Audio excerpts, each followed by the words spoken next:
We are Judah. We are commissioned by the one infinite creator. We reflect and disseminate the express image of the one infinite creator. Our essence is love. Our essence is wisdom. Our essence is truth. And so when you experience us and our presence, you experience being fully loved on every level of your being, all of your parts and aspects being loved by us in every realm of time and space, every experience of your soul being understood by us, yes? Being clarified through your relationship with us. And we add a unique quality to love that is not, it is rarely found, not often found in human relationships, and it is this: we add truth to the love we give you.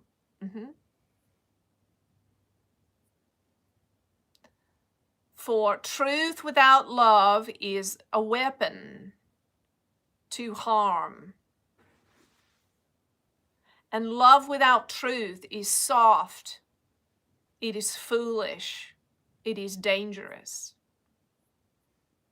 But love and truth together have the potential to bring you into your birthright as a son, as a daughter of the Most High.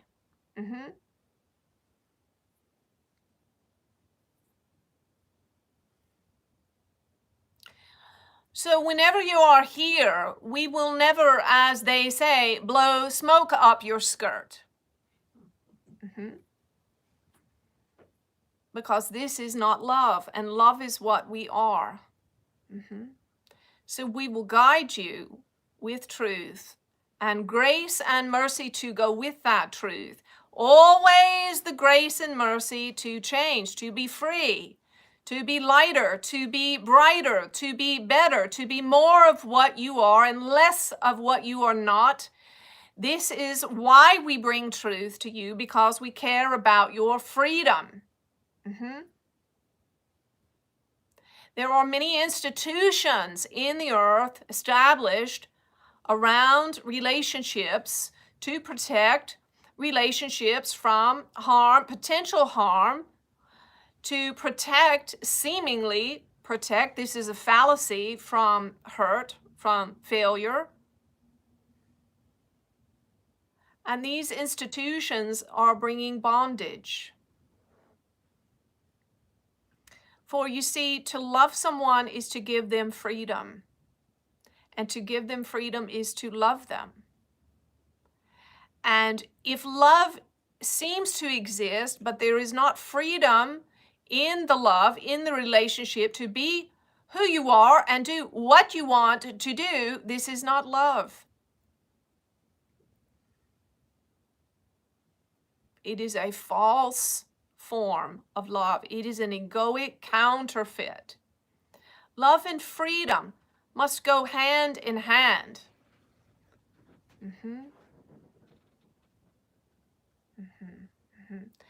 See, when you want to capture someone, hold them, grasp them, control them, fix them, change them, this is from fear. It is never from love. Love trusts. Love trusts. Love trusts. So if someone comes to you, if they come into your sphere, if they come into your environment, into your auric field, into the space over which you have been given autonomy and authority in this life, love them. And if they leave, let them go and love them still.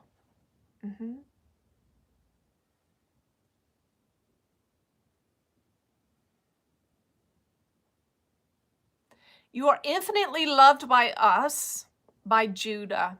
We are simply one aspect of the one infinite creator. There are multitudes of aspects or facets or faces of divinity, and you are one of those faces, one of those facets.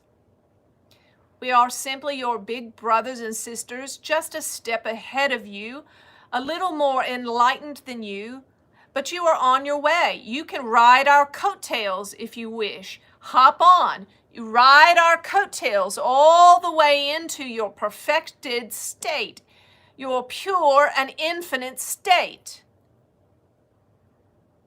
We are only just a step ahead, and you are so close behind. In fact, we are your future selves, peering back in time and space to you where you are now in this present moment and saying, you're doing it, keep going, keep moving forward, you've got this. That is all we are here for.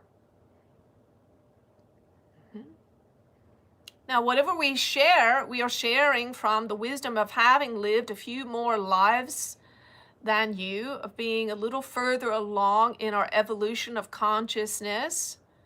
And so we share it so that you can take what you want in order to avoid some of the suffering that you are enduring.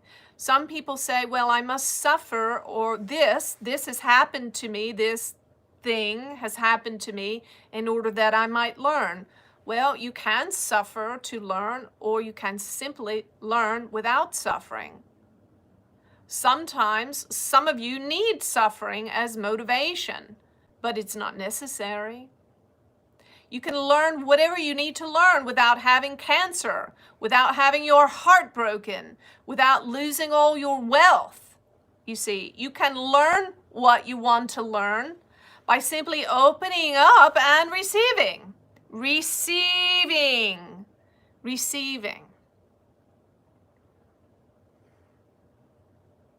We will continue on with you throughout this evening and even beyond. Remember to ask for our help. Yes? And then trust that it is given. It matters not which name you use when you call. There are different, as we said, aspects or facets, but all of the same one infinite creator. And the Bhagavad Gita taught you this, an ancient and holy text, when the young Arjuna spoke with Krishna, the Lord of all. And the Lord of all, Krishna, revealed himself to Arjuna and opened his eyes to see the reality of who and what he was, this Lord of all, this creator of all. Arjuna was terrified, for he saw billions of eyes and billions of arms, billions of faces, you see. And so Judah is just one of these billions, you see. And there are so many others. There are Mahatji, there is Mahavatar Babaji, there is the Christ, there is the Buddha, there is Carolyn, there is Melissa, you see, there is Ellie, Alyssa, you see, there is Galton. There are billions of faces on this one infinite creator, of which you are one. When you see this, when you grasp this reality, then you join into the whole, and then you have tapped into all knowing, all insight, all revelation, all wisdom, all love, all peace, all healing, all health. All that you need is in this all. The Lord Jesus has been greatly venerated in this culture.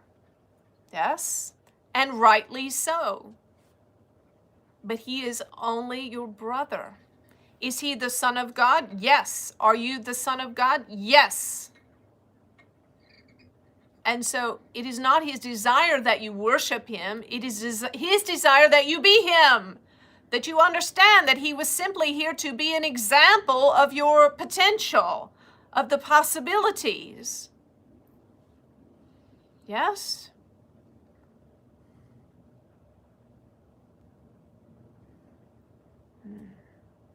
So feel that fire in your heart tonight. Know that to know God, to worship God, is to know God in the self and God in the whole, and God in your sister and God in your brother, and God in the homeless man that you speak to on the street on the way home, and God in the narcissist that is banging his gavel and ruling the country with an iron fist.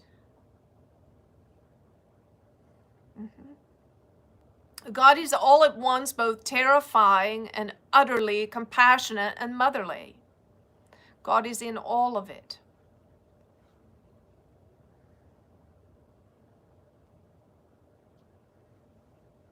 Now, this vessel is going to speak to you. Listen carefully about how you release the efforting and striving in your spiritual process, and how to embrace desire and passion and devotion that is true, built upon truth. And we've lots to do tonight. So, open hearts, open minds, open bodies, and receiving. For what happens in this space goes far beyond words. Words are faulty, they are feeble, they are weak. But the energy here is strong, and it is transformative. Yes? And the energies present here can pick you up from the mile of your journey that you are on and place you in a completely different, transformative place many, many, many miles down the road of your journey. Yes? And you may wake up tomorrow and say, wow, I feel so different. How did I get here? And you will have a knowing that you cannot return to where you came from the night before. You have no idea how to get back to that person that you were yesterday. And this is a gift of grace and mercy. And it is our pleasure to serve you in this way. And this vessel desires, in spite of herself, to serve you with humility. And we will honor that request by assisting her. And so be it. Good. Thank you. How's everybody doing so far? All right. So tonight is about getting free of the tyranny of trying. So you see, you're the kind of person who's putting in tangible, quantifiable, conscious effort into your own personal growth, your own spiritual evolution. That's why you're here, right? In a city of, I don't know how many people are here tonight, maybe 1 million. You're here because you care about spiritual growth and evolution. You might even have dared to dream the dream of becoming an enlightened being in this lifetime. And Judah has assured us that that's going to become more and more common. And they are going to give us the grace of leading many all the way to enlightenment through this work. So if you're like me, you might have invested enormous amounts of time, money, and energy into your own personal growth. Even many years ago, decades ago, before my awakening, so to speak, I was a huge connoisseur of personal growth. You know, if there was a self-help book on the shelf at the bookstore, I had probably read it, and maybe read it more than once, twice, 3 times. I was on a quest to find some answers for why I didn't feel okay inside. And I was diligent in that.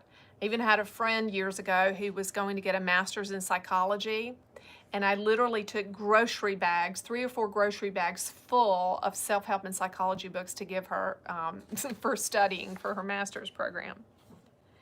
So maybe you're like me, you just kind of been there, done it all, right? And this whole process can be really rewarding, richly rewarding. And in my process, I might find a nugget in each one of those books. Maybe it was just one line that was transformative, that actually genuinely helped me to grow or be different.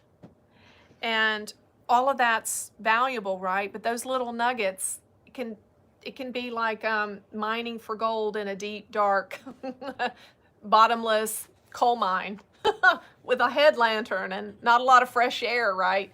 And it might be a lot of work to find that one little nugget of gold.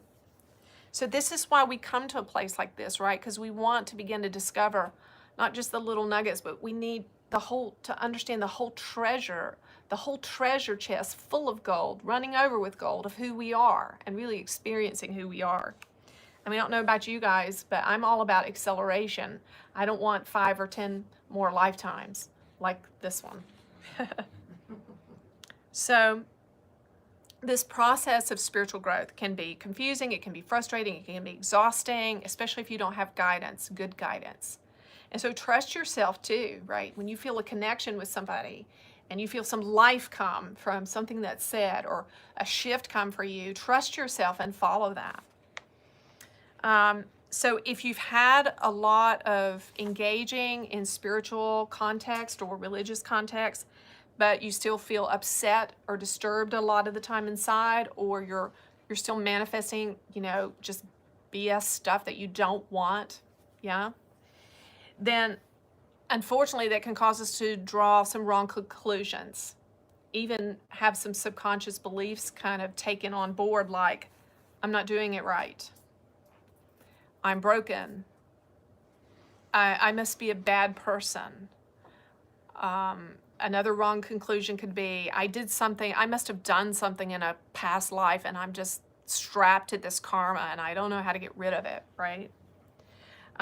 God's abandoned me, or God doesn't exist. So we can, if we're under this tyranny of trying, where we've just been putting forth all of this effort and things don't seem to be changing, we can get hung up with some wrong conclusions. Now, before we talk about how we're going to get free of this tyranny of trying, let's talk about actually what is it that we're trying so hard to accomplish with all of this stuff, right? So maybe let's just take a few seconds and like shout out stuff that you've tried, like books, crystals, workshops. What's some stuff that you guys have tried? Podcasts. Books. Visualization. Endless affirmations. What else? Sage, yes. Sage that shit, they say. Marijuana. Mushrooms. Ayahuasca. Yeah.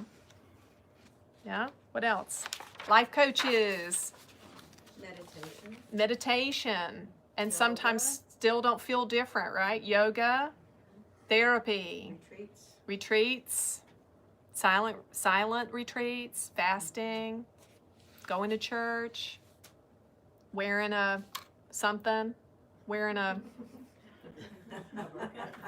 yeah, right? All kinds of stuff. So what is it? Why did we just even do all that stuff? What were we trying to accomplish, right? To find peace. To find oneness. Yeah. Okay, hold on a minute. All right, babe, lay it on me. I lived in commune for 5 years and it was heaven. Mm-hmm. It changed me completely. Mm-hmm. It saved me. Mm-hmm. Okay, I had a master and it was the greatest thing. There's no way I could ever explain what it was like. Everybody was there for the same reason, and everybody loved each other, and there was absolutely no such thing as punishment, no matter what you did, and you were loved no matter what. And it was unbelievable.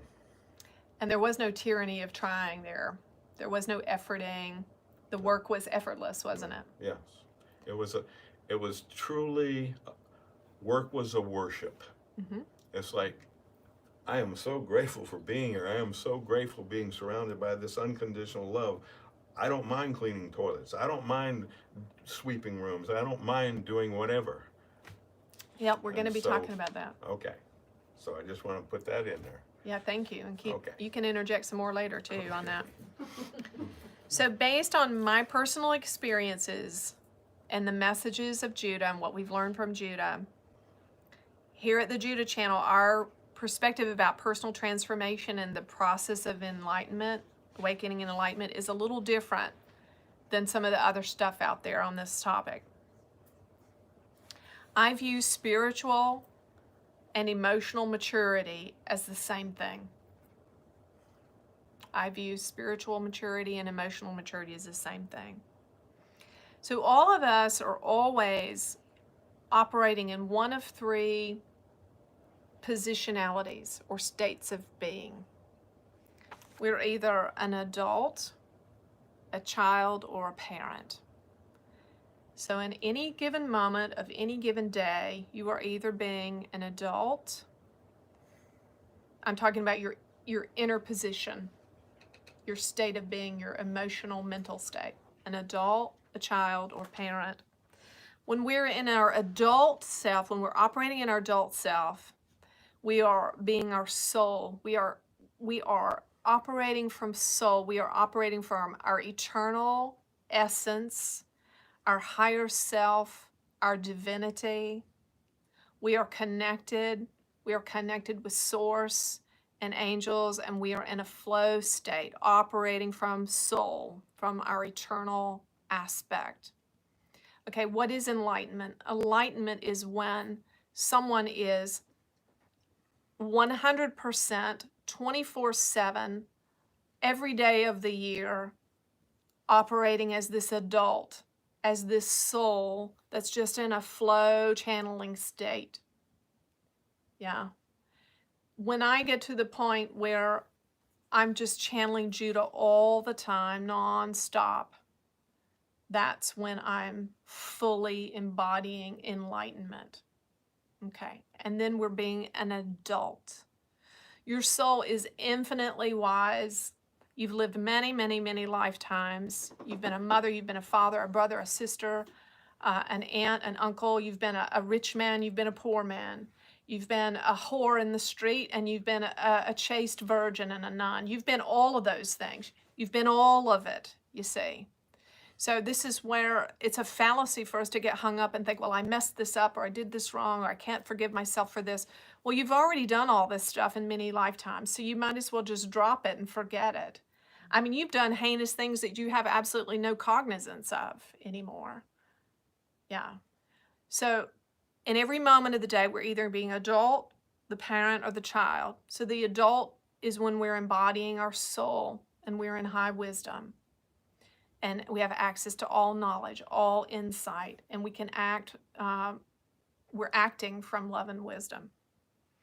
Now, we can also be in a child, from a child perspective, right? So that's when we're feeling wounded, we're feeling vulnerable, we're feeling naive, we're feeling victimized, we're feeling less than, like we don't know what we need to know to be okay and to live. Yeah? So we can live from a childlike perspective.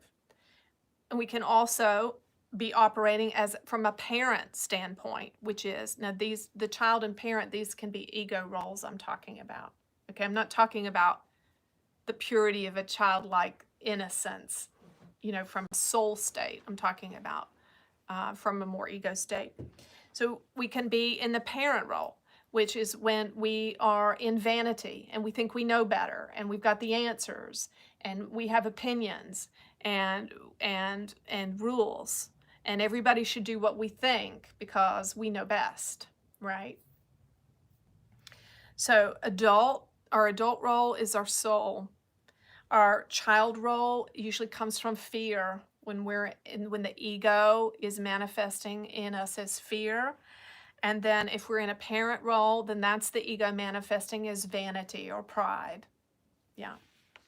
So I meet a lot of different people in this work, and I'm telling you, there are some incredibly sharp people out there in this world that are very enlightened. But I also meet a lot of people who are in trouble. They are really in trouble because they have focused on and desired and wanted spiritual practices.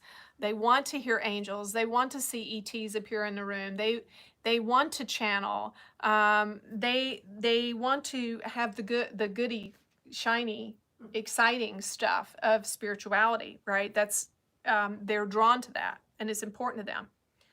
But they are pursuing those spiritual aspects to the neglect of their emotional maturity. They are pursuing those things to the neglect of mastery over their own body, their thoughts, and their emotions. And so if you imagine that I have a hammer here, and I propped the hammer up on this table and took my hand off of it, what would happen? It would crash because it's top heavy, right? All right, so this is what happens when we focus too much on our spiritual life, these upper chakras, our throat, our third eye, and our crown. We can become top heavy, and then we're not grounded. You know, I've seen some folks that have a lot going on in their spiritual gifts, and they can even be having some pretty high level metaphysical experiences, but they've lost their their humanness in a sense. They've lost their grounding. They can't hold down a job. They're emotionally caught up in all kinds of storms. They don't have control over their emotions and so on. And they can end up just being kind of generally flaky, yeah? And also, because they have spent so much time in really high vibrational states, and they've become insulated, and they kind of lose their ability to relate with other people. Yeah. So at the Judah channel, what we're focusing on, I'm just giving you guys some big picture tonight, is having a balance in our spiritual focus. So our higher chakras, the throat, the third eye, and the crown, this is where we have all these beautiful experiences where we channel, we hear and see angels, we get messages from ascended masters and our gurus and so on. And we have all this unfathomable amount of information and insight available in the quantum field, and even supernatural abilities, even magic. Yeah. I mean, I hear stories from a lot of you guys who are literally creating miracles in these higher realms and elevating your level of consciousness. But you want to balance that with working your lower chakras as well, right? Making sure, root chakra, that you have your basic needs met: food, shelter, water, you know, that your bills are paid, that you're not stressed out. Some people need to get off the YouTube spiritual binge watching and get a job. Love you guys. Mean it. Okay? Yeah, right? Not everybody in the world can be a full-time channeler. But you know what? That's not what's needed. What's needed is for the person who's picking up the trash, the person who's cleaning someone's house, the person who's serving food in the restaurant. What's needed is enlighten people in those spaces to change the world. That's what's needed. Enlighten airline stewardesses, enlighten pilots, enlighten business people. I can tell you that none of this would be happening right now if I didn't have an enlightened business person behind the scenes doing all the computer work and the digital stuff and all of that, right? So we need to enlighten people everywhere. We don't need everybody to go live in a cave or an ashram. And it's okay if you're called to do that, do it. Yeah, do it. But do it from a place of balance and wholeness. Yeah, wholeness. So the heart chakra is the bridge. Our lower three chakras are our human experience. The upper three are our spiritual experience. And the heart is the bridge between the lower, the human, and the crown. So if we are top heavy, if we're all focused only in spiritual areas, then we're likely ready for a tumble, right? Better to be a little bottom heavy. Yeah. So if you know that your level of consciousness is really ramping up right now, and most people gain a lot, especially once you're all in with the Judah channel, and there's obviously some other very anointed and enlightened teachers out there that you might be connected with. So having that balance, though, making sure that you've got your basics in place, paying your bills, keeping your lights on, showing up for work on time, that kind of stuff.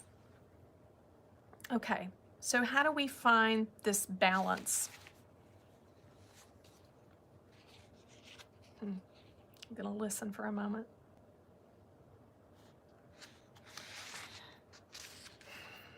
So it can be frustrating when you hear a lot of teaching like on YouTube. And that's the beautiful thing about YouTube and all the teaching that's out there, is that it's literally it's creating an algorithm that is allowing people to awaken at unprecedented numbers.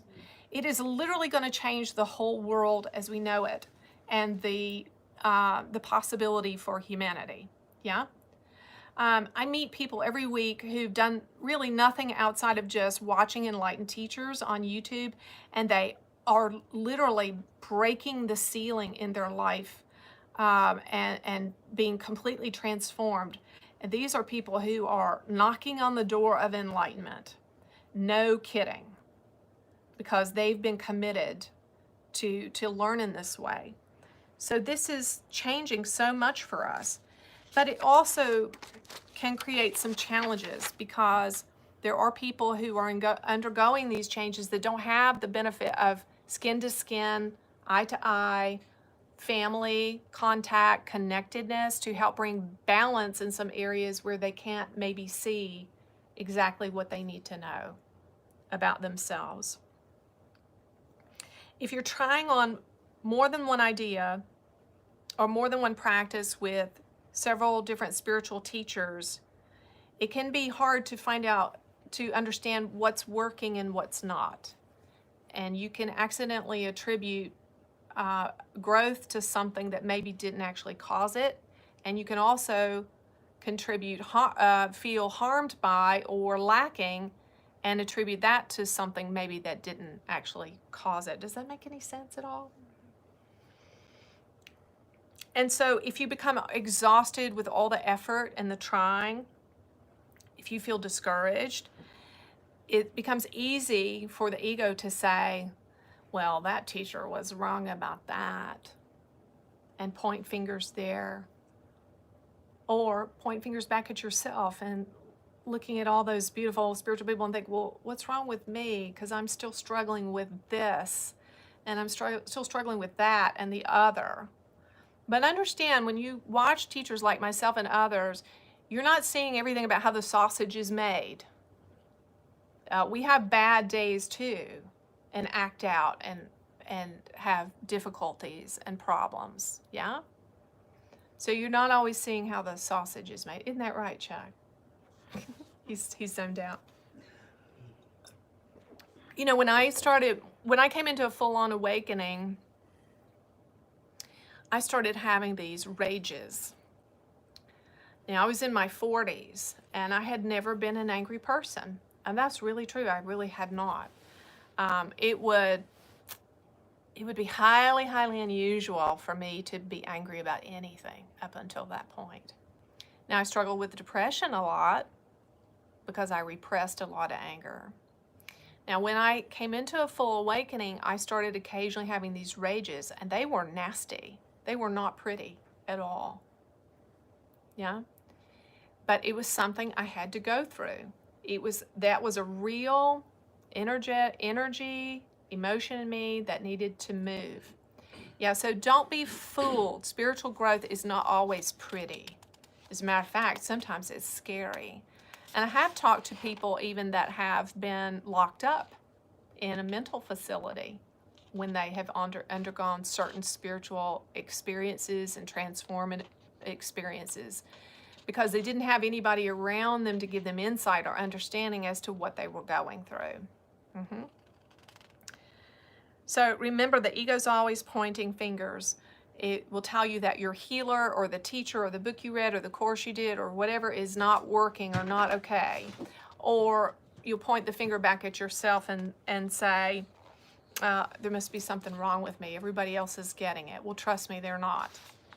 They struggle too. You have anything you want to share yet, sweetie? He's gone. Okay. The Bhagavad Gita says this: of 10,000 men, perhaps one man strives for perfection, and of the 10,000 who strive, perhaps one man knows me in truth. Listen to that again. Of the 10,000 who strive, perhaps one knows me in truth. So how do we drop the striving and the efforting? It's exhausting, right? It's performance orientation. It's just more religion, right? It's just more religion. It just has a different name and face, a different label called the New Age movement. But it's still religion, yeah? Efforting. So trying, remember this acronym, TRY, totally resist yielding. So when we're trying, we're resisting yielding. Resisting yielding. So what is the difference between this ego-based trying and efforting to grow and authentic commitment to spiritual growth? Authentic spiritual growth is about desire and devotion. It's desire. Desire to know God. Desire to commune with God. Desire to be friends with God. Desire to be a friend to God in the self. To know yourself, to love yourself. To know that you're divine. To know that God's in there, schlepping around in there inside of you. And that it's beautiful. So desire will pull you forward into presence, the presence of the I am, this desire. And it's so pure and it's so sweet and it's so beautiful. It's like this desire is like a little child peering in the window at Christmas time at the store and seeing a toy there with a light on it. And just desiring that Santa would bring that. It's just so pure, it's so innocent. It's motivated by love. It's motivated by desire for relationship. You know, just to be with God. Just to be. Yeah. And so will and desire and this devotion, that's when we drop the trying, and then we're truly committed to spiritual growth. You know, there were times, you guys probably know this if you've heard our story. Chuck was my awakener and my guru, and he still is, and he has been for years. And he was my guru. And there were so many times that I packed my bags and many times even got in the car to leave because the intensity of the ego stripping was so difficult. And I would want to run. But there was a love there. There was a devotion. There was a desire. I was sick of what I was doing to myself. I was sick of the ego. I was sick of the suffering. I was sick of my own inner turmoil. I wanted to change. I wanted to grow. I wanted to evolve. And so at some point, maybe a few miles down the road, I would drop the ego and I would turn around and come back. Yeah. So this is desire, this is devotion, and you will hear this. Many people will talk about it that have gone to live in an ashram, and they will tell you that they get to a point where the ego is mean, it is ruthless. It does not want to turn you loose. It wants to enslave you. It wants you to die enslaved. And it is challenging. So you will hear other sannyasins or followers that will tell you they've gone to live with a beloved master, and they get there and then they hate the master. They hate the master. It's not them, it's the ego hates the master because the master's going to kill that control over that one soul. The ego feels it's going to die, and it digs in its heels. And you'll hear stories. They'll tell that they will leave and get down the road, maybe get to the bus station or the airport, and then turn around and go back. Yeah. So this is the way of a true guru. This is the way you've known, you have found a teacher you cannot live without, is that you will hate them or you will love them, but you will keep being pulled back by desire and devotion. And Jesus said it this way, talking about the difference between the ego trying. You see, I just want to say one more thing about the ego thing.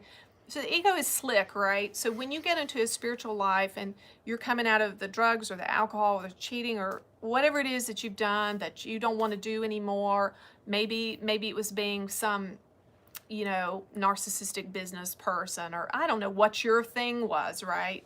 Whatever your thing was that the ego had you doing, when you wake up to it and you go, oh, damn, I can't believe I've been wasting my life with this, and you become aware and you see it,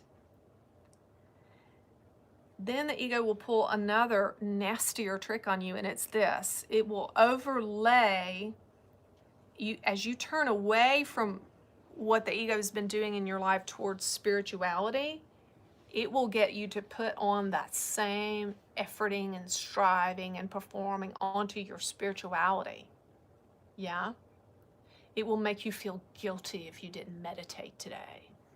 It will make you feel guilty if you ate that thing or did that or whatever. And so it'll just overlay onto your new desire its same old tricks, just in a more shiny, acceptable, righteous looking package. But it's all the same thing. What is it? It is a lie that you have to earn love, that you're not enough, that you're not okay, that you have to earn love, and then you have to keep earning it. Keep earning it if you want to keep it. And if you don't keep earning it, it's going to be taken away from you. That is the lie of the ego. It's all based on fear. It makes you believe that you have to earn your right to exist in this world. Yeah? Go ahead, sweetie. So for me, yes, my ego I would go out and sit somewhere away and cry and say, why am I dealing with this? Why am I putting up with this? This is hell. What kept me there was unconditional love. I had never in my life felt unconditional love. Now, my parents loved me the best way that they could, but it wasn't unconditional, and it wasn't their fault, because their parents didn't love them unconditionally. Unless you experience unconditional love, this man was, you could be standing in front of him with a gun and say, I'm going to kill you, and the love would still be pouring out on you. Unconditional love. There's a parable about a man who he's a master, and he goes to this small town to visit, and the people, some of his disciples say, whatever you do, stay away from Binyah. He'll kill you. He has this sword, and he'll just pull it out, and he'll just cut your head off for no reason at all if you get anywhere near him. So don't get anywhere near him. So of course the master ends up walking down the street, and here comes Binyah. So Binyah pulls out his sword and he says, I'm going to cut off your head. And the master leans over and says, if you need to do that, go ahead. And then, of course, the disciple drops the sword, gets down on his knees, and becomes one of his best disciples. Not the disciple Binyah, the guy who was going to kill him. Anyway, that makes sense? Mm-hmm. Oh, okay. Thank you. So how do you identify this efforting, this trying? How do you know whether what you're doing is a true spiritual practice or coming from a place of devotion and commitment and presence versus ego stuff? The way you know is ego feels like resistance. It feels uncomfortable. And it's always fear-based, right? So I'll give you an example. If you go to church out of devotion to Christ, You cannot wait to go through the door and to be there, to pray and to worship. Now, how can you tell if it's ego? Well, if you stay home one Sunday, do you feel uncomfortable? Do you feel worried about yourself? Do you feel anxious inside? Like something's wrong, or something's going to, or you're going to go astray? You see how that goes? What if you don't meditate one day? Do you feel guilty? Do you feel ashamed, anxious? You see, so no, the ego is always based in fear. So, but desire and devotion, you see, there's a cost for a real spiritual path. And we don't like to talk about this. Yeah. So there is a paradox. We say, you hear spiritual teachers say, just go with the flow. Go with the flow. It's all easy, right? Well, it is easy when you're surrendered. Yeah. It's easy when you're surrendered. But there is a cost to true spirituality. Jesus said it this way. He said, no one who puts their hand to the plow and looks back is fit for service in the kingdom of God. And that's how you, when you know that you're truly awake, and I'll tell you how you know, because you can never go back. You can try to just drop, you know, sometimes I'll say to Chuck, I just want to watch TV and like be a normal person. I just want to drink a glass of wine. You know, I just want to go have tea with a friend. I just want to be normal, right? But it only lasts for maybe a night, and then I'm right back. I'm right back on the path. Yeah. Jesus said, I'll give you 2 or 3 just little short stories of Jesus. He was walking along the road, and someone following him in the crowd said to him, Lord, I will follow you wherever you go. And Jesus said, foxes have dens, and the birds of the air have nests, but the Son of Man has no place to lay his head. What does that mean? What was he saying? This guy was saying, oh, Lord, I will follow you anywhere. And Jesus was like, yeah, no, I don't think so, dude. I'm homeless. He was just calling him out with love and truth, like Judah was saying earlier. Maybe you will, maybe you won't, but I'm homeless, dude. So if you're going to follow me, then we're going to be kicking it without a place to live. Then there was another man that Jesus saw in the crowd, and he said, follow me. And the man said, Lord, let me go and bury my father first. My father just died. And Jesus said, let the dead bury the dead. Go and proclaim the kingdom of God. Now, I'm going to tell you guys a personal story, and some people are going to be upset by it, but I'll tell it anyway. My mother died a few weeks ago. She died on a Monday night. I got a call Monday afternoon. I had just seen her a few days before, but I got a call, and the nurse told me, your mom's not going to make it very much longer. You should probably come on. And that was in the afternoon on Monday. Well, I had, on the next day, on Tuesday, I had a big interview on Next Level Soul. And I knew that there would likely be hundreds of thousands of people that would see this channeling of Judah's. I had no idea what Judah was going to say. And, you know, I struggled. I thought, what do I do? Do I leave right now so I can go and be there when my mom passes? I knew she might pass that night. She might make it through another day. What do I do? Do I go and be there for my mom's last breath, or do I stay and do this interview and then go? And I thought of this verse. Jesus said, let the dead bury the dead. Go and preach the kingdom of God. So I stayed home, and about 4 o'clock in the morning, I got the phone call that my mom had passed.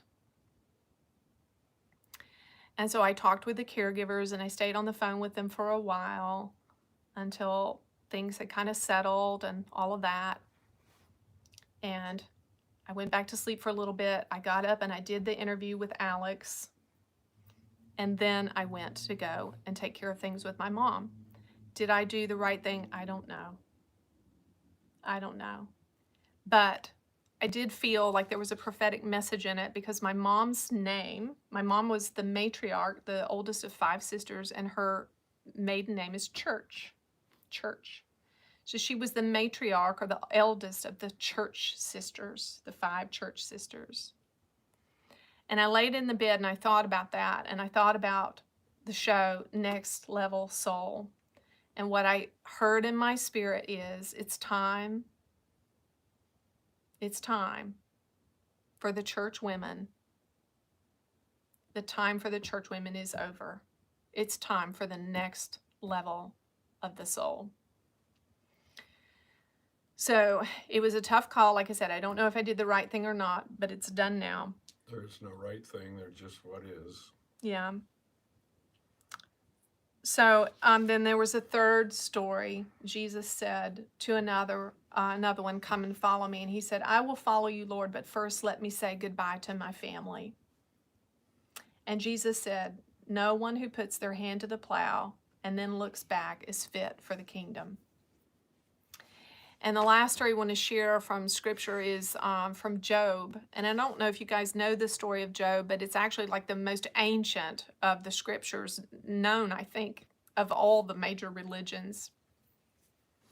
And the story of Job goes, so Job kind of had it all. He had a beautiful family. He had land and homes, and he had wealth, and he was respected. He was a wise leader in his community. He just kind of had it all, right? He had it. He had the good life on every level, on his insides and his outsides, and he was a righteous man.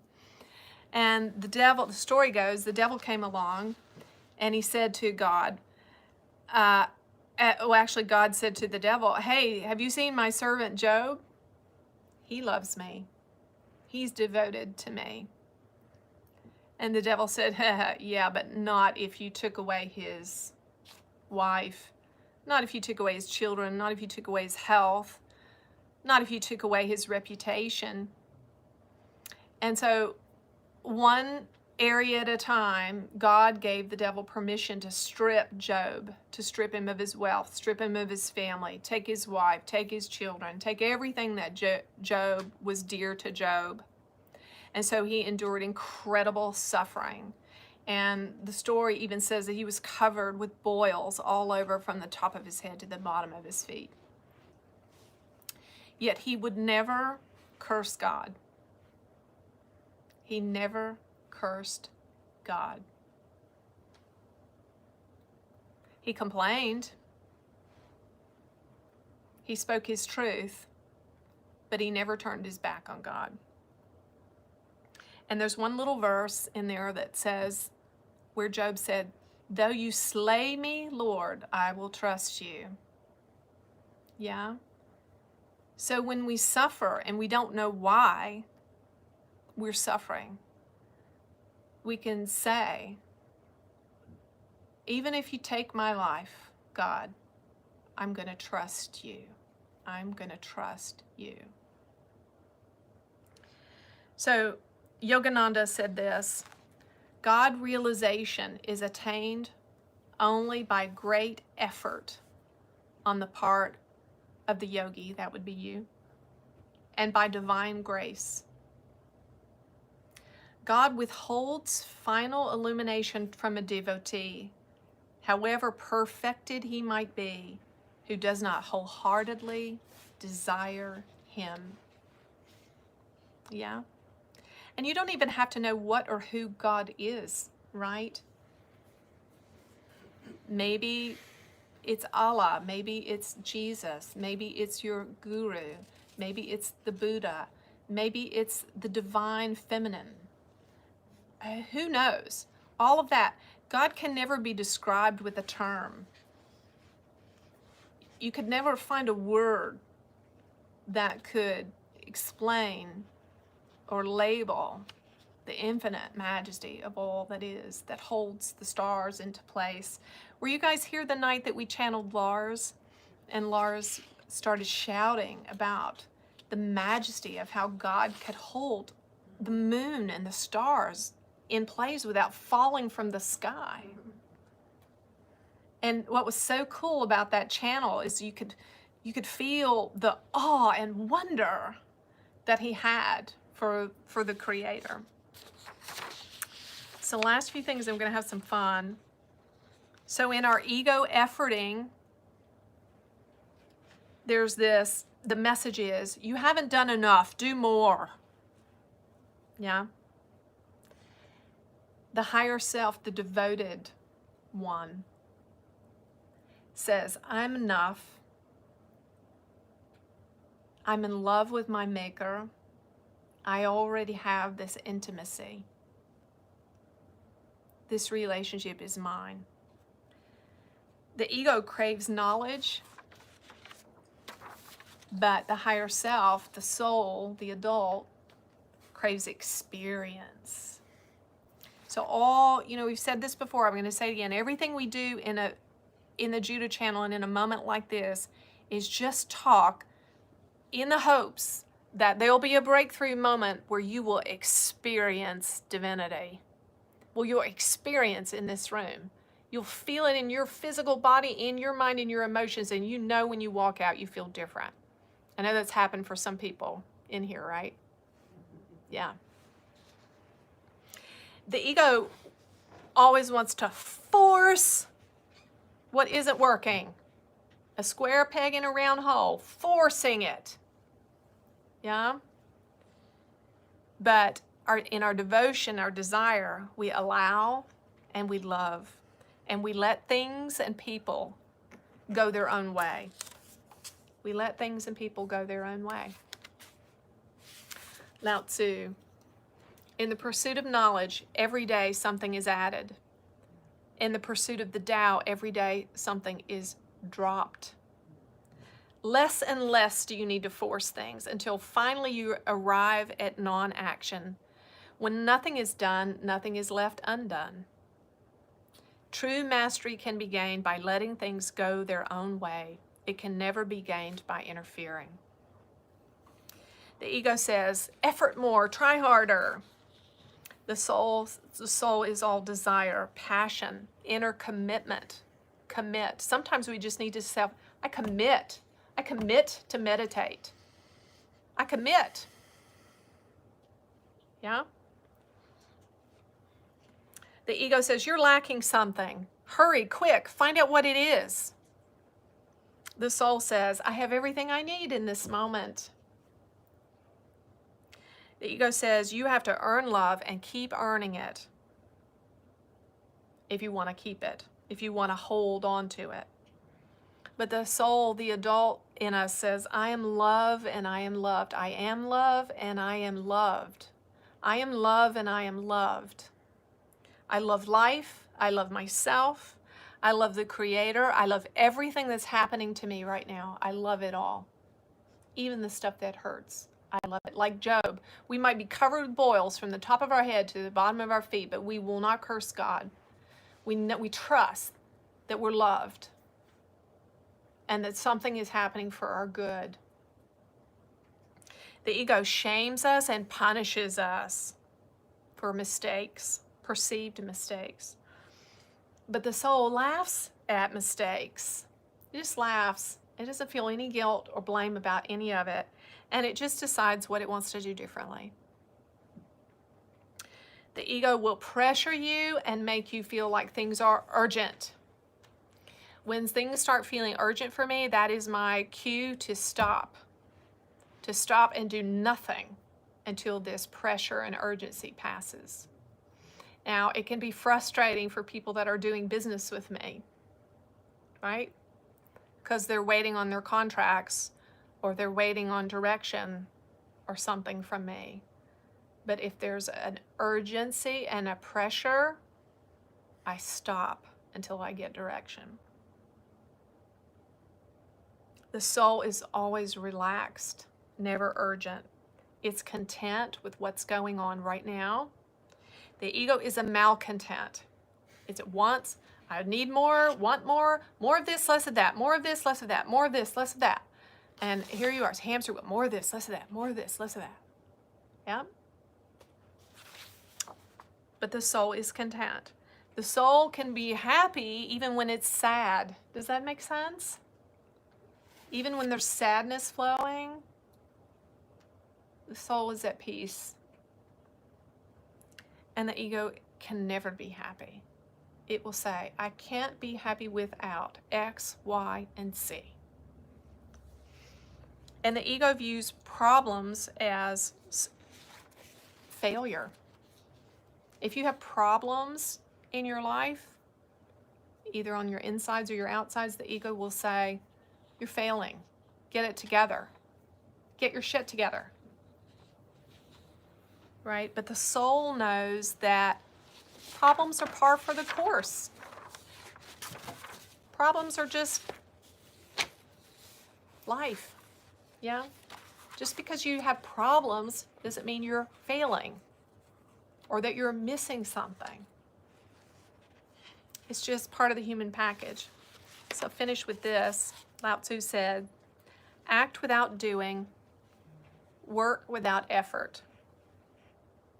Think of the small as large and the few as many. Confront the difficult while it's still easy. Accomplish the great task by a series of small acts. The master never reaches for the great. Thus, she achieves greatness. When she runs into a difficulty, she stops and gives herself to it. She doesn't cling to her own comfort, and because of this, problems are no problem for her. Yeah? All right. You guys want to stretch a minute? You doing okay? Does anybody want to ask Judah any questions that you want to have a channel on? Mm-hmm. Actually, if it's okay, I have two questions. My hands and arms are killing me. And I want to know if that's related to maybe frequency changes or what exactly is going on. And the other one is I practice QHHT, which is quantum healing hypnosis. And lately, I haven't been able to get my clients into the session, past life, and then bring forward their higher self. And I was wondering if is it something that I need to change, or is it the fact they're not ready to hear what their higher self has to tell them? Okay, good question. So he's, let's deal with the thing with your hands when we come around in a little while. So on he's speaking of, Ollie's speaking of being a QHHT practitioner, which is where you assist people in viewing their past lives. Mm-hmm. And then we bring forth their Right. higher power, Yeah. higher, whatever, God. You whatever help you them, wanna call yeah. it. And so he's saying, and they haven't been getting information. Okay. So I would say always, for me, it's in my personal experience, I take full responsibility for whatever happens. So I would spend time looking inside and meditating on that. And it's also okay, sometimes these things are just a test. So it's also okay to say, I'm just not getting it. We're not making a connection here, so let's just wind this up. So I'm not saying that you need to do that necessarily, but that's something you can consider. So one of the big problems that I see on a broad scale in spirituality and in religion is that when things get big and they get real big and then they get off track and out of alignment and disintegrous, that because they're so big and we've got so much riding, our spiritual ego riding on it, we're not willing to pull the plug on it. Right? Do you know what I mean by that? And shut it down. When the fruit of something starts to stink, or there is no fruit from it, it's not producing anything for the people that we are serving, then we have to rethink it, readjust it, change it, or kill it if we need to. So Judah Treats will help you with that, and it will help you help your clients. Okay. Okay. Anybody else want to hear from Judah on anything? Yeah. Go ahead, sweetie. My experience is if I ask from my heart, not my mind, and quiet my mind, I always get an answer. And I believe it says in the Bible, ask and you shall receive. Mm-hmm.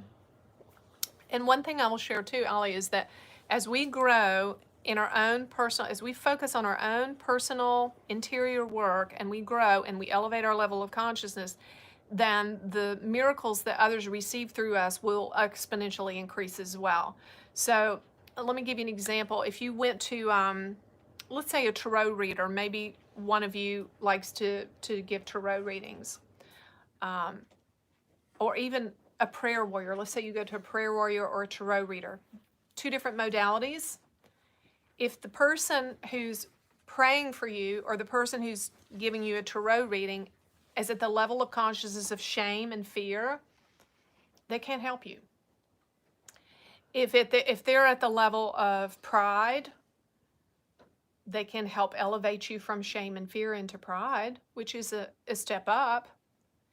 If they're at the level of consciousness of love, they can bring you into a state of love. So does that make sense? So the modality, whether it's QHHT, whether it's tarot, whether it's prayer, whether it's Reiki or massage, or it doesn't matter what your modality is, you're the magician, you're the one bringing the magic, you're the divinity in the picture. And so the more you elevate your level of consciousness, the more you surrender and come into true devotion and desire, the more freedom you can bring for the one that you're working with. The other thing is that what I came to believe, me personally, is I give my patient 100% when I'm in that room. And then when they walk out the door, I let it go. It's out of my hands. It's in God's hands. And we have no idea what healing means. Their headache may not go away, but they may be healed on a much deeper level. But sometimes if you stay attached to the outcome, you can actually inhibit the outcome. I know that's a little hard to understand, but it can. That's good. Yes, dear. Let me see if I can ask this correctly. Exit points in life. Mhm. I believe that we come here with a script. Mhm. There is an exact exit time for you, but throughout life you're approached by different exit points, but your soul will say, no, I'm not quite ready. Let me skip this exit point and go forward. Is there truth in that? I find comfort in that. Can I tell you about my experience with that? Uh-huh. Okay. So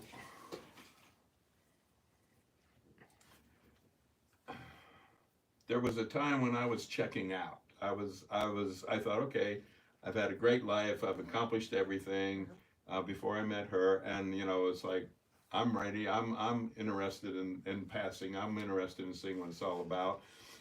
And there was a time where actually I felt like in that moment that I was dying.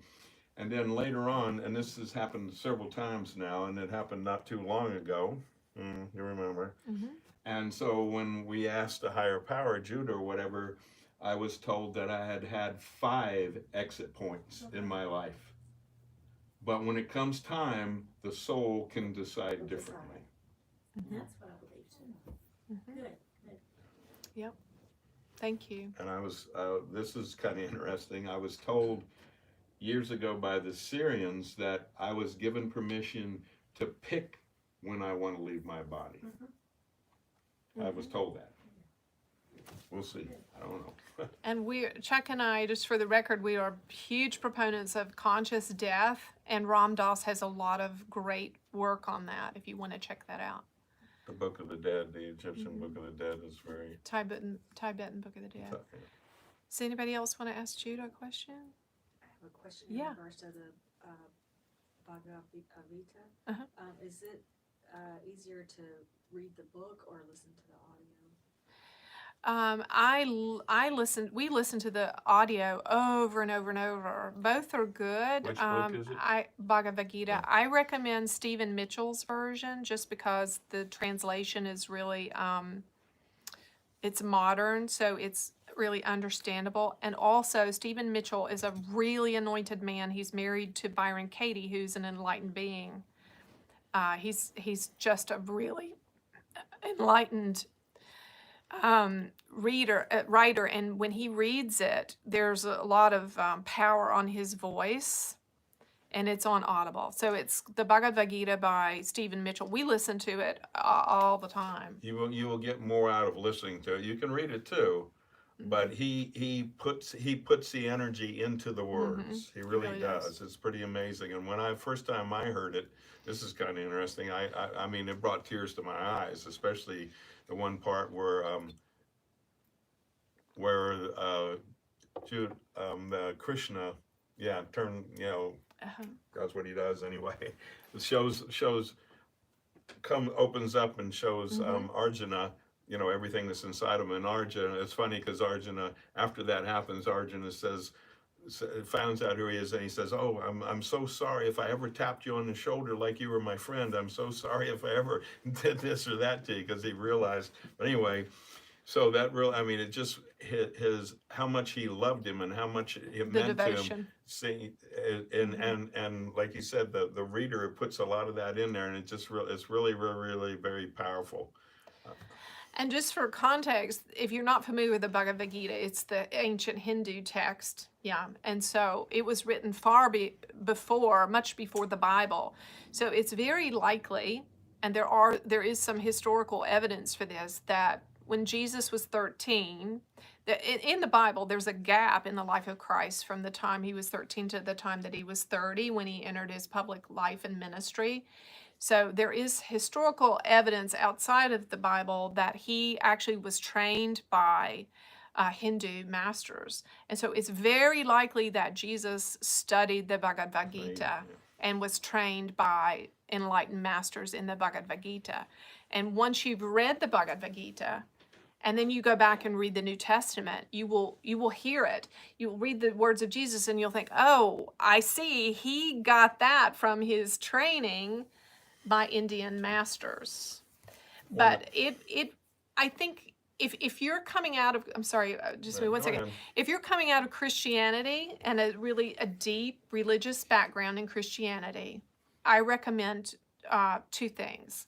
First, I recommend listening to all of Conversations with God by Neil Donald Walsh. And then I recommend getting into the Course in Miracles, which is a channeled work from Jesus to a woman named Helen Schum. I can't remember her last name, but those two things will begin to undo your religious conditioning and the lies and deception in Christianity and help you to actually know the real Christ and to know the truth. And then after that, I would definitely recommend getting into the Bhagavad Gita, because what you'll find is then that those two texts, the teachings of Jesus, I'm not talking about the whole Bible, but the teachings of Jesus and the Bhagavad Gita, you will see how beautifully the same they are and the truth in them, and it can be really revolutionary. Go ahead, sweetie. Okay. So there's a story is that when Jesus was 12, there's nothing about Jesus from 12 to his 30s. Now, if they think he's the Son of God, aren't they going to document everything? So the story is that he went to India and he was trained in India. And the problem is when he came back, that in India they talk in parables and in stories. And when he came back and started talking like that, they did not understand what he was saying. He said, "I'm the Son of God, but you are the same as me." But they translated as he's saying, he's the Son of God, he's equal to God. They didn't understand what he was saying. And there's lots of things that can be interpreted completely different in the Bible. If you read it, like he said, all things will be new again. He may have been talking about reincarnation, but that's where the problem lies. And the story goes that he did not die on the cross, that when the guards left, when it got dark and his disciples came and got him down, and he said goodbye to him, and he said, they tried to kill me here, so I'm going back to India. So supposedly there's a place in the Himalayas, a little village, where if you go there, they will take you to where they say he was buried. This is a story. Yeah, I'm indecisive about that so far, but we'll see. That's something we could ask Judah about sometime. Anybody else have a question for Judah? Yeah, I want to know from Judah. So ever since I've been enlightened, I've been really angry because I just see, like, I understand the whole point of opening up and connecting and surrendering. I completely understand all that. I think it's necessary. But I also, from a bigger perspective, I just find it really cruel. And even like the story of Job, to test him, to put him through all those trials and tribulations, to prove what? I just find it so cruel, and that's what I'm so angry about. So I guess it's just why, why do we have so many lives? Why are we trying to elevate the lifting of others? Why does it have to be that way? And I don't think it has to be that way, but I love this question. Let's ask Judah. So, what can you put it in? Can you put it in a question for me? Is the question, why do people suffer? What is the question? We have free will and we create our own reality. The problem is most of what we create is in our unconscious mind, which is 95% of our power. So we're creating unconsciously. I guess the question is, and I've been trying to figure this out too, but the question is, why continue to perpetuate cruelty, perpetuate reincarnation, putting us through these sufferings, whether we have free will or not? We're continuing to suffer, and you're putting people in these situations, even if we choose this life to suffer. So why are we? So who is the we that's putting people into suffering? I mean, just She everyone, means right? she and others who suffer. I'm in the world, right? I mean, Yeah. you feel it all the time, and people are just suffering all the time, even if they're not aware of it. And then when you become enlightened, you feel it even more. But I do believe that we choose the life that we've chosen, right? And we sometimes choose to suffer and to become enlightened so that we can help others. I get that, but why are we even put in this path, put in this world to become enlightened, to help other people, and this higher God, this God that's serving, that's all love? Why is there the act of putting people in this suffering state to reach whatever? That's a great question. Yeah. Good question. Thanks for asking that. Okay. Let's see.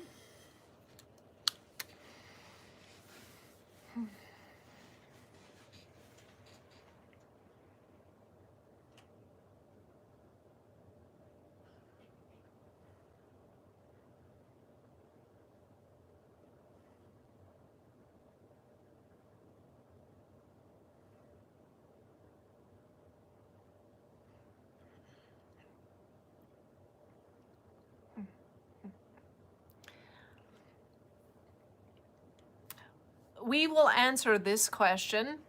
This is a very common question. Yes? Of course, it is difficult to watch people suffer and be in pain. Here is the answer. Every soul has free will. Every soul chooses. This is the miracle of the human experience. There are other civilizations, there are other experiments in civilizations in the universe in which cultures have more of a hive mind, operating in unity as a collective without separateness. You see everyone together in the culture operating in harmony in their choices, in their in their manner of living, in their manner of evolving, all together, like bees in a hive, like birds in a swarm. Yes? This is very common in many, many ancient and interstellar civilizations. But humans, however, are a grand experiment in individuality, in free will. So every soul here has a choice, and every soul is experiencing the fruit of their choices. Now, as the gentleman said, these choices can be driven by subconscious dynamics. In fact, 95% of the time, the choices or the effects or the consequences that are imposed on a life, seemingly imposed, are being magnetically drawn by issues in the subconscious of that one, and also even imprinting on the soul from past lives, you see. And so consciously, each of you may think, well, I haven't chosen this. Why would I ever have chosen this awful thing to happen to me, this awful thing to happen to my family, my nation, and so on? Yes, so consciously, you wouldn't have chosen that thing, but on a subconscious level, the superconscious, which is a unique aspect and divine and eternal aspect of the subconscious, operates in tandem with the subconscious to follow a path in unconsciousness. So the answer to your question in large part is that these things are created by unconsciousness. Yes, areas of unconsciousness. And so it's much like if a person were knocked unconscious while swimming in the river, they would be carried downriver, wouldn't they? And so to the degree that you are unconscious, you are being pulled downriver. You are being pulled downriver in your experience into things that you don't want, into things you wouldn't prefer. Consciously, you may think, why is this happening? But your unconsciousness is winning, is the winning hand, you see. It takes more than one card in a hand to win a hand, wouldn't you agree, if you're playing poker? You need more than one card. So the consciousness, you see, has to be evolved so that there is more consciousness and less unconsciousness. And this is why we work through this vessel consistently and with fervor and passion to help people unseat, to discover what is in their subconscious, what is even buried on a soul level that is unconscious, and bring that to light so that it can be transformed. And so the suffering that you see in the world, reflected in the world, is being caused by unconsciousness. And as you awaken, as you are enlightened, you alleviate suffering not just for yourself, but for so many others. And you can never alleviate another suffering by suffering with them, you see.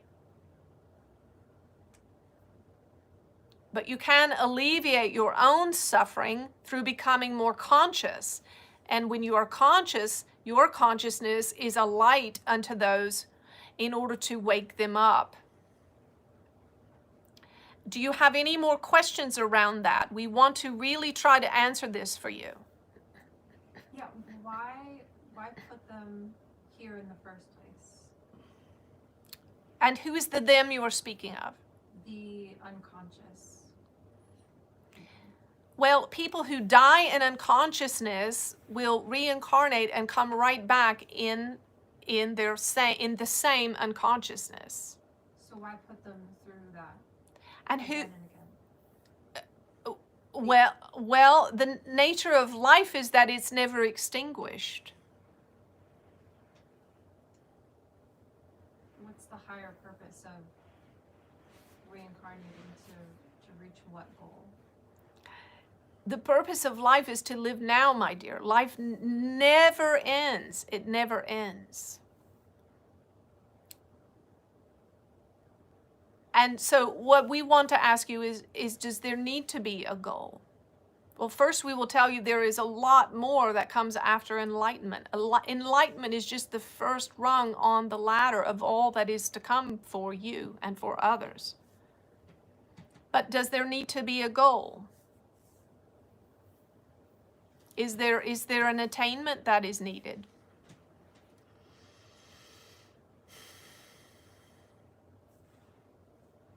And can we ask, is there a need for an answer? Yes. And tell us, my dear, what suffering will it alleviate for you to have an answer to this question? What is your suffering?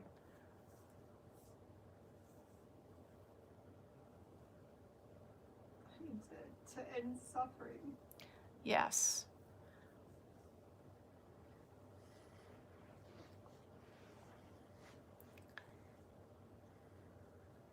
To end the pain of witnessing all the cruelty and suffering in the world. Mm-hmm.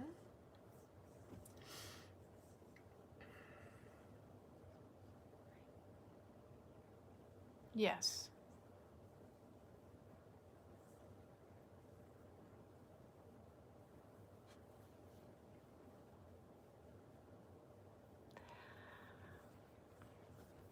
And so we understand this question, and we want to say that one of the things that we love about humanity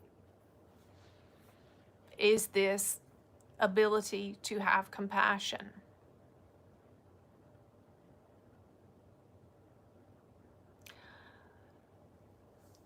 This is what we want to say, and we know it's not exactly what you want to hear, but we will tell you the truth. You can never alleviate another's suffering by suffering alongside of them. And so if you want to alleviate suffering in the world, then live free. Live free. Live free. Live free. And my dear, the more you focus on the suffering of others, the more you will suffer, and the less freedom you will be able to bring to this earth. Your attention is everything, my dear. Yes? And you are God. You are God. Do you understand? You are God. It is you. You are God. So if you want to create a world in which no one is suffering, then begin by eliminating all the suffering inside of you. Eliminate all of the suffering inside of you. Suffer for nothing or no one. And then when you have done this, and you walk in this, consistently in this, that you suffer for no one or nothing, then you will be able to truly alleviate the suffering of others. And we love you, my dear, and we love you for asking this question. It is a beautiful question. Yes? It is a beautiful question. I'd like to say something more about that. If there's something in your life that is creating something that you feel you would like to change, whether it's some kind of suffering because you don't have enough money or aches or pains or whatever, you automatically know you have an unconscious belief that's creating that, if that's an ongoing thing. Now, what you can do is you can change unconscious beliefs. One thing you can do is you can go on the internet. There's many ways of doing that. Hypnosis. There's repetition. Judah treats. Okay. There's lots of different ways of getting rid of unconscious beliefs. You didn't put them there. Your parents and your teachers and everybody else put them there. You didn't do that consciously. So what I would advise is you go on the internet and you look up all the different ways to change unconscious beliefs, and as you're reading them and looking at them, if one of them pulls you, if you say, oh, this is interesting, I would say that's your unconscious mind telling you that's the way you can cure that. The other thing about pain and suffering that's important to remember is that we're making a judgment about that. So if you know the story about Eckhart Tolle, he hated himself. He hated himself. He wanted to kill himself, but he didn't have the guts to kill himself. And because of that, he finally, and the only thing he could do then was to let go of everything he thought about himself. And when he did, he became enlightened. So he became enlightened through going through suffering. And Angie can tell you a story about Katie, whatever her Baron name is, Katie. about her that she went through, she became enlightened. So whenever I look at this guy on the street here, sitting on the homeless on the street, I think he may become enlightened before me. I don't know. So there's many different ways of becoming enlightened. Some people need suffering to become enlightened. I was one of them. I suffered enormously. I needed that to awaken me. Byron Katie, you know, her story is beautiful. She is most certainly an enlightened being. She lives in the United States.